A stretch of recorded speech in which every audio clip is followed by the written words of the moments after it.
중국군은 그야말로 오합지졸이었습니다. 그냥 우왕좌왕 자기들 배끼리 부딪히고 뭐 제대로 훈련도 안 되고 통째로 다 썩었다고 보시면 되는 거죠. 그러니 무슨 전쟁이 되겠습니까? 미군이 왜 그런지에 대해서 보고서를 내는데요. 정말 기가 막힌 내용들이 들어있습니다. 미국이 항공모함을 여기다 파견을 한 겁니다. 그 항공모함에서 중국의 미사일 컨트롤하는 레이더라든가 이런 걸 완전히 조작을 해버린 거예요. 중국이 미사일을 쐈는데 그게 엉뚱한 데 가서 떨어지고 다 이렇게 된 거예요. 그러다 보니까 중국이 그때 뼈 아프게 느낀 게 있었던 거죠.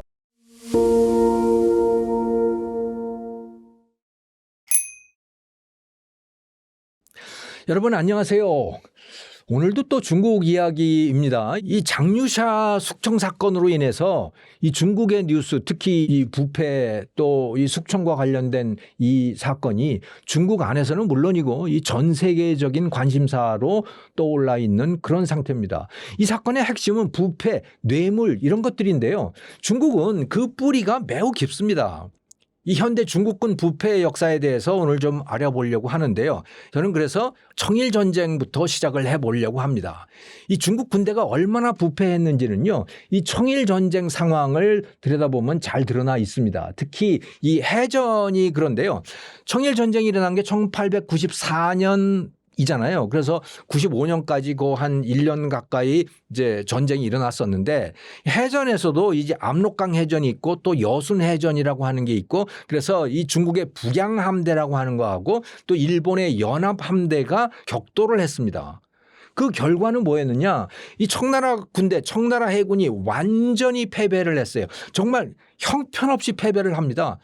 제대로 뭐 공격도 해보지 못했어요. 네.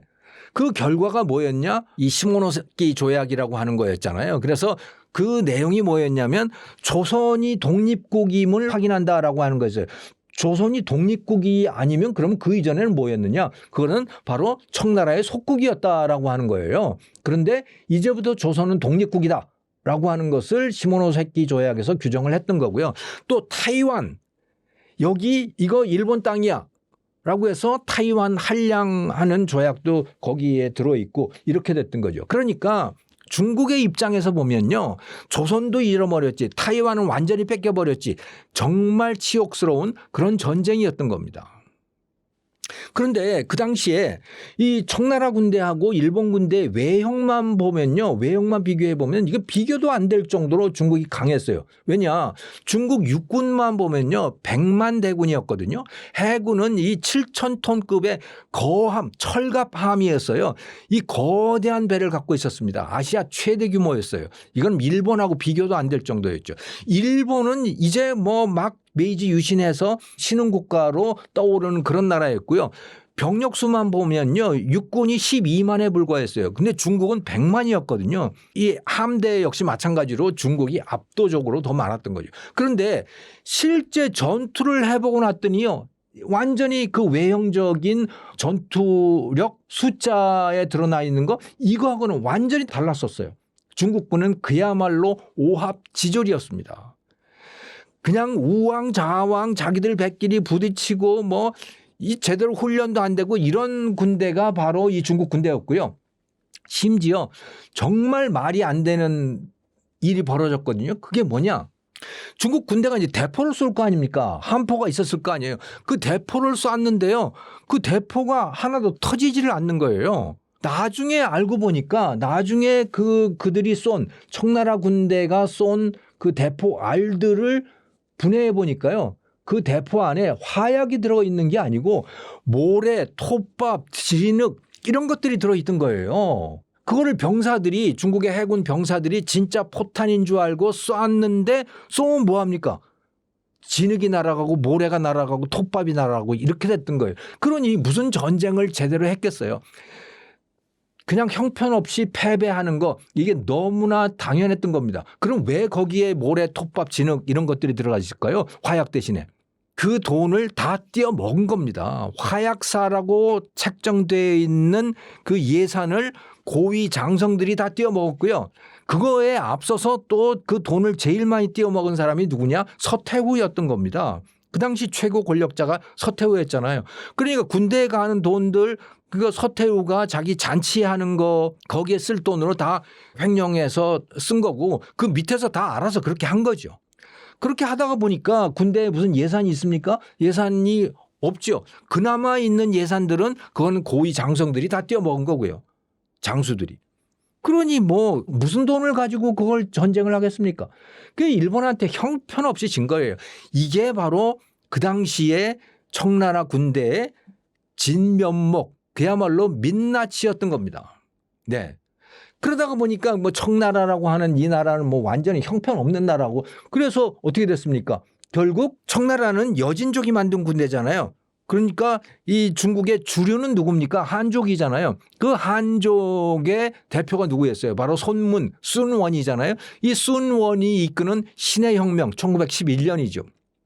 이 신해혁명을 일으켰고, 그래서 청나라는 저 만주로 쫓겨가게 되는 거 아닙니까? 예.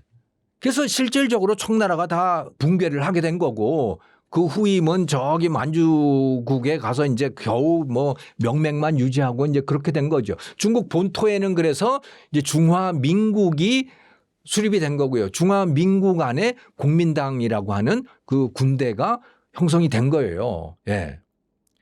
그래서 중화민국의 수장이 누굽니까? 바로 순원과 장개석, 장제스였잖아요. 예. 그래서 이 사람들이 이제 국민당 군대를 만들면서 명목으로는, 예, 명분상으로는 구식 군대를 폐기하고 완전히 서구식의 군대를 만들게 됩니다. 그리고 여기에 이제 이제 다른 나라들의 원조도 꽤 있고 이제 그렇게 된 거예요. 그러니까 중국이 아편 전쟁 이후에 서구 열강에 침략을 당했잖아요. 그러니까 중국 군대가 형편없기 때문에 이렇게 당했던 거거든요. 또 태평 전국의 난이라고 하는 걸 겪으면서 이 관군이 형편없는 존재라고 하는 게 이 만천하에 다 드러났던 거죠. 그래서 이 신해혁명으로 중화민국이 건설이 되면서 이 구식 군대들을 다 폐기를 했습니다. 예. 다 폐기를 하고 그 대신에 서구식 군대를 본뜬 이제 국민당 군대를 창설을 한 겁니다. 그게 신군이라고 하는 이름이었던 거죠. 그런데 이 새로운 군대 신군, 이거는 이름만 그랬을 뿐이고요. 실제적으로는 이건 과거의 청나라 군대하고 그다지 다르지 않은 상황이었어요. 왜냐? 이 신군의 주력 군대가 누구냐? 이건 위안스카이라고 하는, 그 원세계라고 하는 사람 있잖아요. 이 위안스카이가 갖고 있는 그 사병 조직이 있었어요. 군벌이었잖아요. 그전에는. 그러니까 지역마다 다 군벌들이 있었고 자기 밑에 사병을 두고 있었잖아요. 그 위안스카이의 군대, 실질적인 사병이 이 국민당 밑에 있는 이 신군, 여기에 주력이었던 겁니다. 그러니까 이 군대는 이 국가에 충성하는 군대가 아니고 상관에게 충성하는 군대, 사병이었다고 보시면 되는 거예요. 그 과거의 군벌의 청나라 말기 군벌의 모습이 그대로 존속하고 있었다. 이렇게 보시면 되는 거죠. 그게 바로 신군, 국민당 군대의 민낯이었던 겁니다. 자, 이렇게 국민당 군대가 형편없이 부패하고 뭐 이런 전투력이라고 하는 건 형편없고 이런 군대인 상태에서 마오쩌둥이 이끄는 중국 공산당이 등장을 하게 된 거고, 그 중국 공산당은 이제 인민혁명을 해야 되는 거 아닙니까? 혁명을 통해서 인민해방을 하고자 하는 거였잖아요. 그러다 보니까 군대라고 하는 것이 중국 공산당의 핵심 세력이 될 수밖에 없는 거죠. 그 군대가 인민해방군이었던 겁니다. 그 인민해방군은 사실상 아무것도 없는 거죠. 그런데 많은 중국의 인민들이 그 인민해방군을 지지를 했던 거예요. 또 인민해방군에 자발적으로 입대를 하기도 했던 겁니다. 왜? 국민당 군대가 너무나 부패해 있고 국민당 군대가 너무나 중국의 인민들을 착취했기 때문에 그랬던 거예요. 그래서 차츰차츰 이 인민해방군이라고 하는 게 세력이 커지는 거죠. 그건 국민당 군대는 사실상 그때 가장 명분상으로는 큰 적이 바로 일본 군대였잖아요. 일본이 중국을 침략을 하고 있는 그런 상황이었으니까. 그런데 국민당은 사실상 일본 군대와 싸우기보다는 인민해방군과 싸우는 데 더 큰 노력을 기울였다. 이렇게 보시면 되는 겁니다. 자, 그런데 그거는 장제스나 순원이나 뭐 이런 사람들의 입장에서 그런 것이고, 실제 일선에서의 국민당 군대라고 하는 거는 정말 눈 뜨고 보기 어려울 정도로 부패해 있었던 그런 상황이라는 거예요. 그래서 나중에 이제 미군이 그 태평양 전쟁 당시에 일본을 제어하기 위해서 저 중국 국민당 군대를 지원을 하잖아요. 그래서 중국 그 본토에 있는 이 일본 군대는 국민당 군대 너희들이 좀 맡아서 막아라. 미국은 이 태평양에서 전쟁을 할게. 이렇게 이제 분업 체제를 유지를 하거든요. 그것을 위해서 미국이 이 중국 국민당 군대에 무기도 그렇고 예산도 그렇고 상당히 많은 지원을 해 줍니다. 그런데 이게 너무나 형편없는 거예요, 군대가. 그래서 나중에 이제 미군이 여기 왜 그런지에 대해서 보고서를 내는데요. 그 보고서에 정말 기가 막힌 내용들이 들어 있습니다. 그게 뭐냐?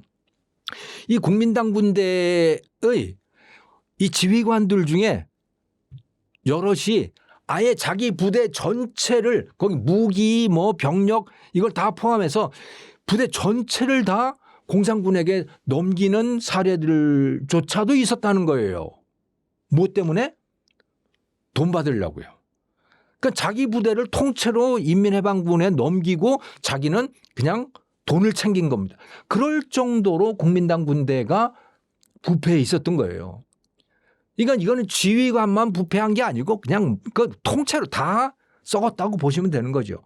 그러니 무슨 전쟁이 되겠습니까? 그래서 나중에 이 인민해방군들이 하는 소리가 있었대요. 공산당이 하는 소리가 이 국민당의 병기고는 바로 공산당의 병기고다. 이런 속설이 있을 정도로 정말 무기 팔아먹고 병사 팔아먹고 이런 상황이 이게 바로 국민당의 군대였다는 겁니다. 그러니까 미국으로부터 그 엄청난 원조를 받았음에도 불구하고 국민당 군대는 마오쩌둥의 인민해방군한테 뭐 그냥 뭐 형편없이 패배를 하고 마는 거죠.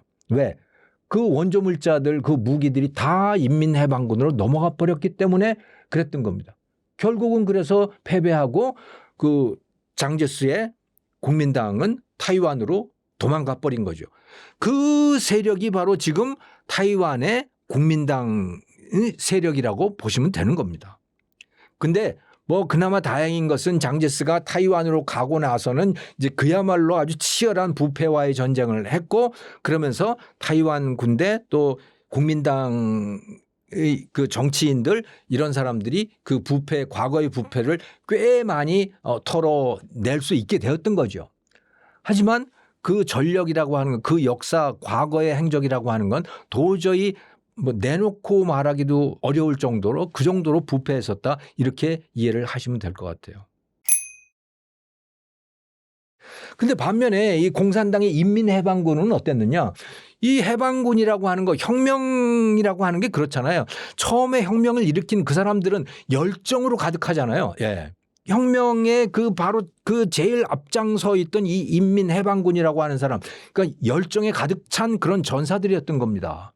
그리고 모택동이 했던 또 다른 것은 바로 그 열정을 계속해서 불러일으키기를 원했어요. 그래서 군대마다 전투 지휘관이 있잖아요.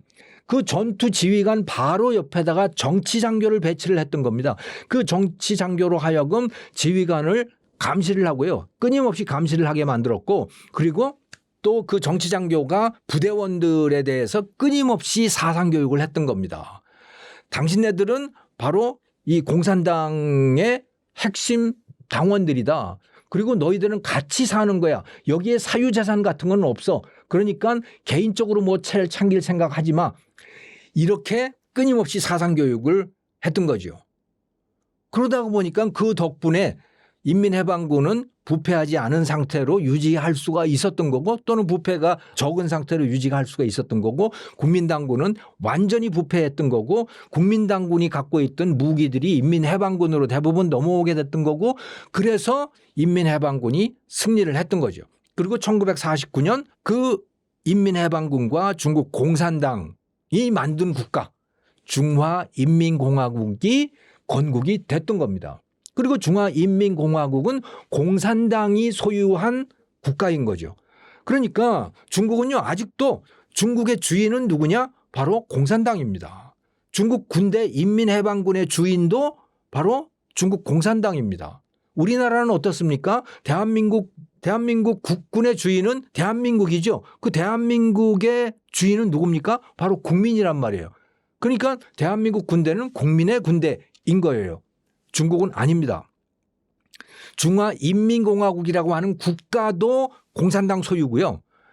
인민해방군도 공산당 소유고 그런 국가가 만들어지게 되는 거죠. 자, 이렇게 해서 1949년 중국 공산당의 국가 중화인민공화국이 생겨나고 그런 맥락 속에 인민해방군도 들어있었던 겁니다. 자, 이렇게 혁명의 열정에 들떠서 만들어진 나라, 그게 중화인민공화국이고 또 인민해방군이었는데 이게 이제 승리를 하고 기득권이 되어가면서 차츰 인민해방군 안에도 특권 계급들이 생겨나기 시작했던 거죠. 그런데 마오쩌둥은 그걸 용납할 수가 없었던 겁니다. 그래서 마오쩌둥이 했던 특단의 조치가 뭐냐? 인민해방군 내에 계급을 싹 다 폐지를 해버렸습니다. 그러니까 뭐 소위, 중위, 대위, 무슨 뭐 소장, 중장, 대장 이런 계급을 다 없애버린 거예요. 그러면 그럼 어떻게 지휘를 하지? 계급은 없앴는데 직책만 뒀다. 이렇게 보시면 되겠어요. 그러니까 지휘를 하기 위한 직책은 있다. 중대장, 대대장, 연대장 이런 거는 있지만 뭐 대령이라든가 중령이라든가 이런 거는 없었다고 보시면 되는 겁니다. 그래서 지휘는 한다. 하지만 그 안에 계급은 없다. 너희들은 다 똑같은 군인들이다. 이런 시스템을 통해서 군이 부패하고 군 내에 특권 세력이 생기고 하는 것을 막고자 했던 거죠. 네. 자, 그런데요. 그러면 중국 내에 특권이라든가 부패라든가 이런 거에 완전히 없어졌느냐? 그건 아니에요. 예. 특히 누구의 특권이 있었느냐? 바로 마오쩌둥 자신의 특권이 있었던 거죠. 마오쩌둥은 어마어마한 걸 누렸잖아요. 예. 중국 내 모든 거는 다 자기 거였잖아요. 그리고 그의 부인 강청이라고 하는 사람 또 그의 측근들 이런 사람들은 엄청난 특권을 누렸던 겁니다. 그들의 특권은 마오쩌둥이 그대로 눈 감아줬어요. 그러니까 무엇을 얘기하는 거냐? 국민당 군대 1949년 이전에 중국이라고 하는 나라 이거는 모든 사람이 위에서부터 밑에까지 다 부패해 있었다라고 하는 거예요. 그런데 마오쩌둥이 들어서면서 인민해방군 또 중화인민공화국 여기에서의 부패라고 하는 건 뭐냐? 마오쩌둥 본인과 그 옆에 있는 몇 명만 부패한다. 나머지는 누구도 부패해서는 안 돼. 누구든 간에 사유재산 자기 사익을 챙기면 내가 잡아서 죽일 거야. 라고 하는 이런 시스템을 만들어 놨다. 이게 1976년 마오쩌둥이 세상을 떠나기 전까지 중국 부패의 구조였다. 이렇게 이해를 하시면 될 것 같아요. 그런데 그 해 1976년 마오쩌둥이 사망을 했습니다. 그리고 얼마 있다가 댕샤오핑이 등소평이 집권을 하게 되죠. 등소평은 개혁개방 정책을 폈잖아요. 그래서 마오쩌둥 시대에 했던 거와 완전히 다른 정책으로 갑니다. 물론 중국 공산당이라고 하는 것의 유일체제 이것을 바꾸지는 않았어요. 하지만 마오쩌둥이 했던 시기에 사유재산을 완전히 폐기하고 마오의 유일체제 이거는 다 바꿔버렸던 거죠. 그래서 상당 부분 사유재산이라고 하는 걸 허용하고 또 돈 버는 것도 허용을 하고 이렇게 했던 겁니다. 군대에 대해서도 상당히 많이 바꿨어요. 1979년까지 중국의 군대라고 하는 것은 기본적으로 혁명을 위한 군대였습니다. 인민해방군 아닙니까? 그러니까 기본적으로 중국의 기득권 세력들을 뒤집어 엎기 위한 그 존재가 바로 중국의 인민해방군이었다 이렇게 보시면 되는 거예요. 그런데 그러니까 일종의 내전용 군대였다고 보시면 되는 거죠. 그래서 인해 전술 뭐 이런 게 중요한 작전 개념이고 그랬던 겁니다. 그런데 댕샤오핑이 보기에 그거는 이제 난센스인 거예요. 이미 내전은 다 끝났다 이거예요. 중국의 내전을 일으킬 세력은 없다. 그러면 중국의 군대는 어떻게 해야 되느냐? 그거는 외적을 상대로 해서 싸우는 군대여야 된다. 그래서 장비도 좋아야 되고 여러 가지가 좋아야 된다. 그래서 중국 군대를 개편을 하게 되는 거죠. 200만이라고 하는 그 많은 군대가 이제 필요 없다. 그리고 중국이 그리고 무슨 전쟁이 그렇게 필요하겠느냐. 중국은 미국하고도 잘 지내고 소련하고도 잘 지내고 이렇게 하면 돼. 그러니까 중국 병력이 그렇게 많이 필요 없어. 그래서 200만 병력을 100만으로 줄이고요. 군구라고 하는 게 11개의 군구가 있었는데 이것도 7개로 줄이고요. 더욱더 충격적인 건 뭐였냐면 중국 인민해방군에게 중국 정부가 지급하던 예산, 국방 예산을 절반으로 줄여버렸어요. 그럼 어떻게 그러면 군대를 운영하라는 얘기냐. 너희들이 알아서 돈을 벌어서 방위 예산을 충당해. 이렇게 시스템을 바꿔버린 겁니다. 알아서 돈을 벌라고 군인들이 어떻게 돈을 벌죠? 너희들이 알아서 해. 그러니까 이제 온갖 아이디어들이 나오기 시작하는 겁니다. 군대가 호텔도 하고요. 군대가 그 땅 가지고 부동산 사업도 하고요. 군대가 외국에서 밀수해가지고 그 밀수 비즈니스도 하고요. 별걸 다 하는 거예요. 심지어 가라오케까지도 했다 그래요. 그래서 이 인민해방군 안에 수만 개의 기업들이 생겨나게 됩니다. 심지어 그 인민해방군의 기업들이 그들이 만들어 놓은 그러니까 군대 소유의 기업들이 민간 기업의 생태계를 침범할 정도로 그 정도로 비즈니스가 번창을 했다고 하는 거예요. 그리고 사실 생각을 해보세요. 군인이라고 하는 거는 굉장히 많은 특권을 가지고 있잖아요. 민간인들은 갖고 있지 않은 많은 특권들이 있지 않습니까? 그게 뭐냐? 국경을 지키잖아요. 예, 국경을 지킵니다. 그럼 국경을 넘나드는 일도 자기들 마음대로 할 수가 있는 거잖아요. 그러니까 밀수가 자유로운 거예요. 또 바다에서도 마찬가지 아닙니까? 해군 그 경비정이라든가 이런 것들이 바다를 지키고 있잖아요. 그 얼마든지 자기들이 하는 비즈니스에 대해서는 다 그냥 눈 감고 그들이 바로 비즈니스를 한단 말이죠. 해군이. 이렇게 돼버린 거예요. 이게 바로 중국 인민해방군 등소평 시대의 인민해방군의 민낯이 그랬던 겁니다. 그러니까 군대라고 하는 거는 고위 지휘관들의 사유재산처럼 변질이 돼버렸던 거예요. 그건 고위 지휘관들만 그랬느냐? 위에서부터 아래까지 다 그렇게 됐다고 보시면 되는 거죠. 밑에서 돈 벌면 위에다 상납하고 위에는 직접 그 비즈니스를 컨트롤하고 이런 조직이 바로 중국의 인민해방군이 됐던 거고요. 그러다가 보니까 위로 승진하는 거 이거는 뭐냐? 이게 바로 돈방석 아닙니까? 예. 그러니까 승진이라고 하는 것이 뭐 전투력이라든가 이런 것에 의해서 좌우되는 게 아니고 얼마나 뇌물을 많이 갖다 바쳤느냐 이것에 의해서 승진이 되고 안 되고가 결정됐던 거예요. 그래서 심지어 이 장성급 같은 경우는 뭐 요즘 돈으로 하면 수십억 원이 오갔다고 해요. 장성급 진급을 하는데. 그러니 이런 군대가 무슨 전투력이 있었겠습니까? 전투력이 있을 리 없었던 거죠. 자, 그렇게 등소평 시대가 쭉 진행이 됐습니다. 그게 바로 이제 타락한 인민해방군의 모습이었던 거예요. 자, 그런데 1989년에 덩샤오핑이 은퇴를 하게 되죠. 그 무렵이 바로 이제 이 천안문 사태가 일어났던 바로 그 시기인데 덩샤오핑이 물러나고 나서 그 뒤를 이었던 사람이 이제 뭐 중간 과정은 있었지만은 장쩌민이잖아요. 장쩌민이 권력을 계승을 하게 됩니다. 그러면서 그 무렵에 무슨 일들이 발생을 하냐면 중동에서 걸프전이라고 하는 게 발생을 했잖아요. 보니까 그 미국이 뭐 어마어마한 이 공중 폭격 능력이라든가 또 이런 그 정보전이라든가 이런 능력을 해가지고 걸프전 이라크나 이런 데를 제압을 하잖아요.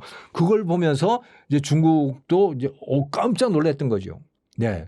그리고 1996년에는 이제 대만 해협 위기도 있었잖아요. 대만에서 이제 민주정부가 들어서고 그 민주정부는 미국하고의 관계를 잘 만들려고 하고 미국에 이제 본격적으로 총통이 방문도 하고 이제 이렇게 하려고 하니까 중국 본토, 중국 공산당으로서는 도저히 이걸 용납할 수 없는 거고 그래서 이제 군사력으로 겁박을 하기 위해서 이 대만 쪽에다가 미사일도 발사하고 이랬는데 미국이 항공모함을 여기다 파견을 한 겁니다. 그리고 그 항공모함에서 중국의 이런 미사일을 컨트롤하는 레이더라든가 이런 걸 완전히 조작을 해버린 거예요. 그래서 중국이 미사일을 쐈는데 그게 엉뚱한 데 가서 떨어지고 다 이렇게 된 거예요. 그러다 보니까 중국이 그때 뼈 아프게 느낀 게 있었던 거죠. 아, 이거 이런 식이 되어서는 중국 군대가 이런 식이 되어서는 이건 도저히 나라를 지킬 수가 없겠구나라고 하는 거를 뼈저리게 깨닫게 된 거고, 그러면서 본격적으로 이제 중국도 전력 증강 계획에 들어서게 되는 겁니다. 1998년에는 장쩌민이 인민해방군이 더 이상 돈 벌면 안 돼, 기업 금지령까지 내리게 된 거예요. 전쟁 준비에만 몰두하라라고 지침을 내리게 되는 거죠. 하지만 일단 돈 맛을 알게 된 그 100만을 넘어가는 그 인민해방군의 그 수많은 병사들이 그 돈 맛을 잊을 수가 없었던 거예요. 그래서 위에서 공개적으로는, 공식적으로는 기업 금지령을 내렸지만 실질적으로는 그들이 해오던 영리추구 행위가 다 음지로 숨어드는 계기가 됐던 거죠. 그러니까 그 이전까지는 내놓고 부패했다면 그 이후로는 이제 숨어서 이루어지는 부패들로 이제 모습을, 색깔을 바꾸게 됐던 겁니다. 그리고 2004년에 이제 후진타오 시대가 시작이 되잖아요. 그 이때는 이제 중국군의 정보화를 추진한다든가 뭐 이런 변화들이 있긴 했습니다만은 부패는 더욱더 심각해지고, 중국 군대는 전쟁을 할 수 없는 군대, 전투력은 형편없는 그런 군대, 누가 봐도 그런 군대로 추락을 해왔던 겁니다.